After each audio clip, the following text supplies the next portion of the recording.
Now now you have an accepted offer. Okay, you found the house. You're happy with the inspections. There's no foundation issues. There's nothing crazy that you feel, and you're like, okay, this is the right house. You call the lender up and you set up an appointment for an application.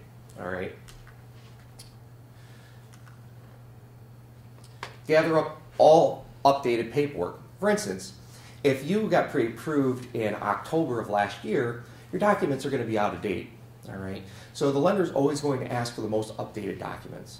So when you start the home buying process, I like to say, put it in well, for me, a Greg pile or a lender pile, right? So all your pay stubs, just put them in a pile and set them aside. A lot of people don't save their pay stubs. A lot of people get the bank statement, go, yep, I still have $15,000 in the bank, and then they toss it away. Those are all important documents for when you're going to buy a house. So keep all those updated documents. Usually last 30 days of pay stubs, last 2 months bank statements, last 2 years W-2s. All right, we're going to bring those in. I would get the purchase agreement. Your lender would get the purchase agreement from your realtor, and I put the whole application together pretty much before you get there because it's a pretty tedious task. If we were to do it while you're sitting there, it's going to be a 2-hour process, so we try to save some time on that. Once we get everything in, we're going to review all the numbers. We're going to see how everything shakes out, okay? The application itself is a very confusing application, but we'll go over the good faith estimate and say, okay, here are your estimated taxes, all right? Here's your estimated homeowner's insurance.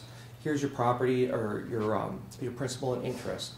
There's also mortgage insurance if you don't put 20% down, all right? And this is what makes up your monthly payment.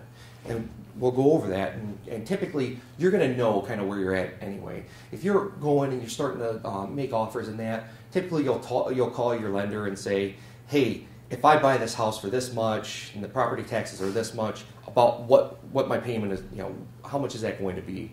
And so you'll kind of know. It'll be in a ballpark, usually $20, $30, unless there's some other issue as far as taxes being really high and we didn't expect something like that. So we go over the good faith estimate and show you where all the costs are in buying a home. All right.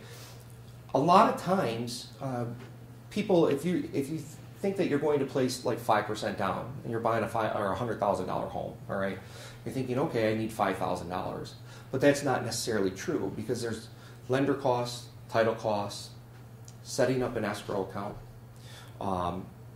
and the homeowner's insurance needs to be paid. So we go through all that to show you what those true numbers are going to be.